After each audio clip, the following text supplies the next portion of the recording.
Itu di Persia sana, jadi itu di zaman Genghis Khan. Ada seorang sufi gendeng kayak Abu Nawas diundang nang keraton, gak diterima karo satpam karena pakaiannya tidak memenuhi syarat. Akhirnya dia mulai nyili tonggone berpakaian tertib yang memenuhi syarat. Dia datang lagi ke keraton, sampai di situ diterima. Mangkel atine, sing diterima lak dudu aku ah, sing diterima lak pakaianku ah. Akhirnya dia melbu ke perjamuan, kelambine dicopot, sebenarnya dicopot dilewebokno ngono mang bleng. Akhirnya mulai karo katokan tok. Satpam dulu kok sampean mangsul katokan. Lho sing diundang lak pakaian dudu aku, mulai deh. Iku Nasruddin. Tapi lak gak sampai, jangan sambil dibledotno. Sunan Kalijaga Jawa rek lebih dari wong Arab ya wong Persia. Nek ngono tok gampang iku durung luwih dramatis. Ngono nek Jawa. Itu sekalian ya, oke. Jadi Sunan Kalijaga itu pun dia mengalami kegagalan. Saya kasih dua aja kegagalannya. Kegagalan dalam arti dia nggak gagal, cuman sejarah punya sifat sendiri dan Allah memiliki rencana sendiri. Kamu tahu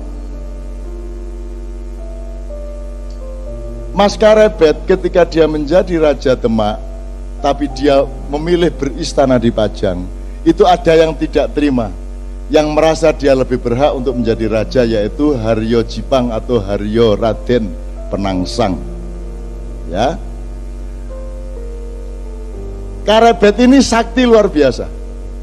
Karebet ini yang memegang Kiai Sangkelat. Kiai Sangkelat ini yang membikin adalah Empu Supo Anom.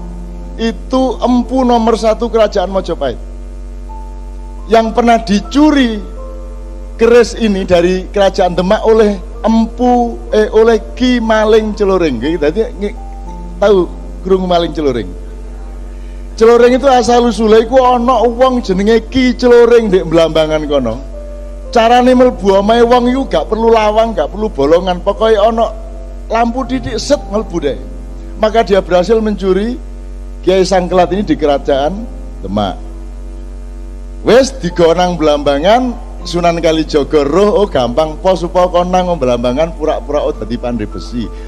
Wes pokoknya diatur ke Sunan Kalijaga iso balik meneh lah. Akhirnya dicekel Karebet. Nah Karebet ini mau ngelawan arek cilik jenenge Arep Penangsang gak enak sih. Arek cilik pediding kok tak sikat temenan kon. Akhirnya yang dikongkon ngeladani anak angkatnya, yaitu Jebeng Sutowijoyo atau yang kelak menjadi Panembahan Senopati. Gitu ya. Saya kasih tahu, Sunan Kudus sama Sunan Kalijaga ini kan seperti saudara dan senior dan junior. Mereka satu perjuangan, satu misi segala macam. Meskipun Sunan Kudus agak Syiah, Sunan Kalijaga Ahlus Sunnah wal Jamaah, ya. Tapi yang ingin saya katakan kepada Anda, Sunan Bonang, Aryo Penangsang ini muridnya Sunan Kudus, sementara Mas Karebet ini muridnya Sunan Kalijaga langsung. Ini mereka konflik berdua, si Kudus sama Kalijaga tidak bisa kok menyelesaikan konflik mereka. Akhirnya terjadilah peperangan toh. Duel antara Aryo Jipang melawan siapa? Sutowijoyo. Dan itu pun menangnya Sutowijoyo karena strategi politik. Jarane Aryo Jipang jenenge Gagak Rimang, jaran lanang brancah. Mulane politiknya aku tak perang musuh Aryo Jipang nggawa jaran wedok. Oh, iki kurang tahu kok pikir kan ya. Nggawa jaran wedok sing seksi. Jadi akhirnya ditambahi susu loro di sore kan gitu. Anggur ngomong seksi ngono gemeriuk. Oke? Kan ngerti tau ceritanya nyenengke kok. Nek ceritanya tuh memang dramatis. Akhirnya tidak terkendali Gagak Rimang ini. Jadi Aryo Jipang di seberang sungai, Panembahan Senopati di sini, Jebeng di sini. Begitu si Gagak Rimang ngelihat kuda ini, dia langsung meloncat menyeberangi sungai di luar kendali Aryo Jipang. Nah, ketika kudanya larat seperti itu, dia tidak mampu menguasai dirinya, sehingga tombak Kiai Banca si Jebeng Sutowijaya ini masuk ke perutnya Arya Penangsang. Nah, Arya ketika ditarik, ternyata ususnya membaur keluar sampai akhirnya ngguleti sak wetenge sak nggon sabuke, sehingga ketika Arya Penangsang menarik kerisnya, ususnya brodol, kena kerisnya dhewe mati. Lho, nyenengno iku. Artinya adegannya iso-iso lain lho. Ana wong mati ususnya. Saya terus jadi eling Cak Nur. Cak Nur Khalil Majid itu meninggalnya dalam keadaan ususnya masih di luar perut, dan aku takon nang Bu Umi, Bumi ki kapan jari dokter iki ususnya dilebokno, jari dokter anu ngenteni Cak Nur sehat. Mboten kualik ta. Nek prasa kula Cak Nur sehat ususnya dilebokno lak ngoten sih. Nek jari dokter gak Cak Nur dinteni sehat sik kait ususnya dilebokno. Iki sing bener sing diki filsafate iki. Itu juga yang terjadi pada Arya.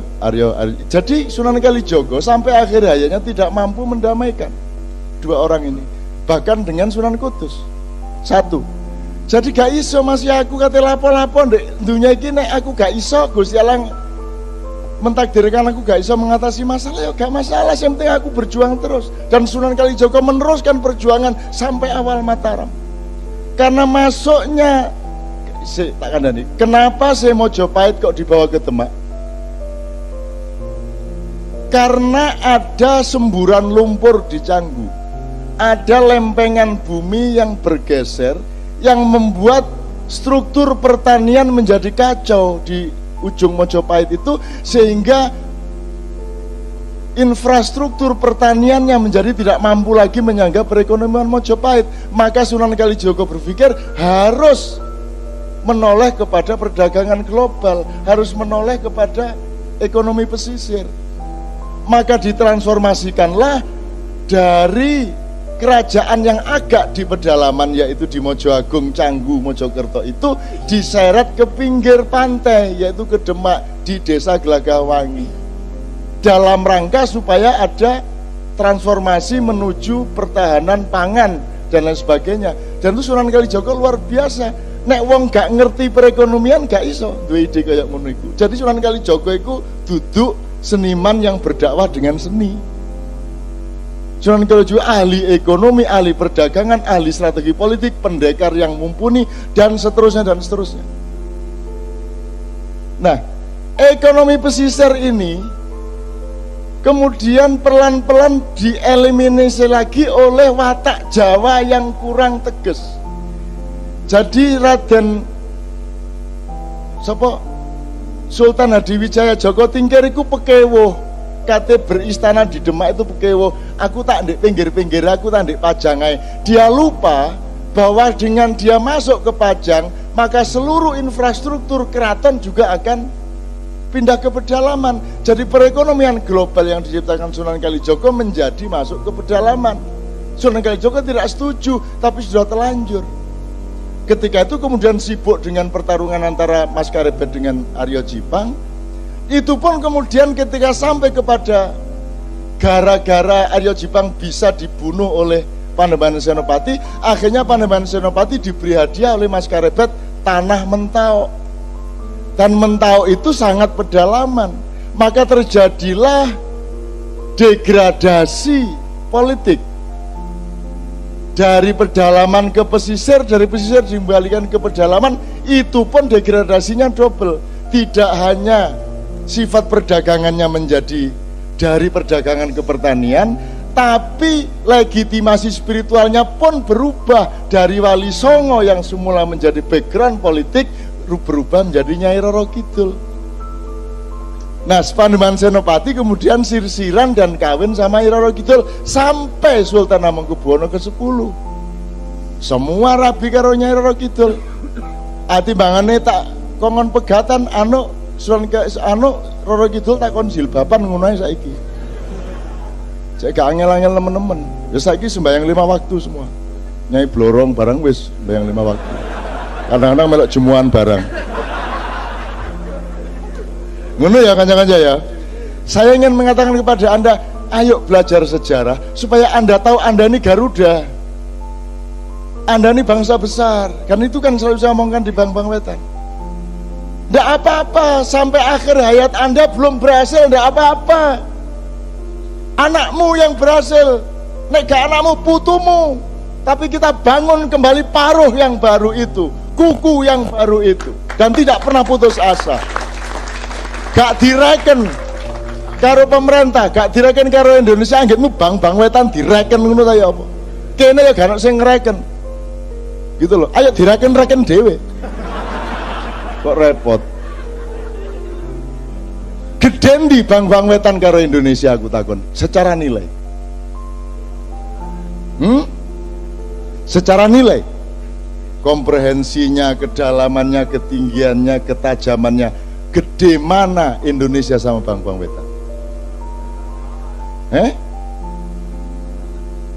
Pernahkah Indonesia mencapai ilmu-ilmu seperti ini?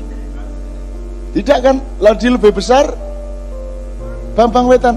Lah iya, wong jelas Bang Wetan luwih gede timbang Indonesia, kok kon njaluk digendong Indonesia? Lah dengkek Indonesia gendong Bang Wetan. Kon sing kudu gendong Indonesia, betul enggak? Kamu jangan minta diakui loh yang lebih kecil dari kamu. Tidak kuat hatinya, tidak kuat pikirannya. Kamu yang lebih besar dari mereka, kamu yang menampung mereka, kamu yang punya kebesaran jiwa kepada Indonesia. No. Bung Karno iso pidato ngene iki. Manggel aku suwe-suwe. Lho nek Sunan Kalijaga ngene iki, seluruh ilmu dia kuasai sebagaimana Rasulullah Muhammad sallallahu alaihi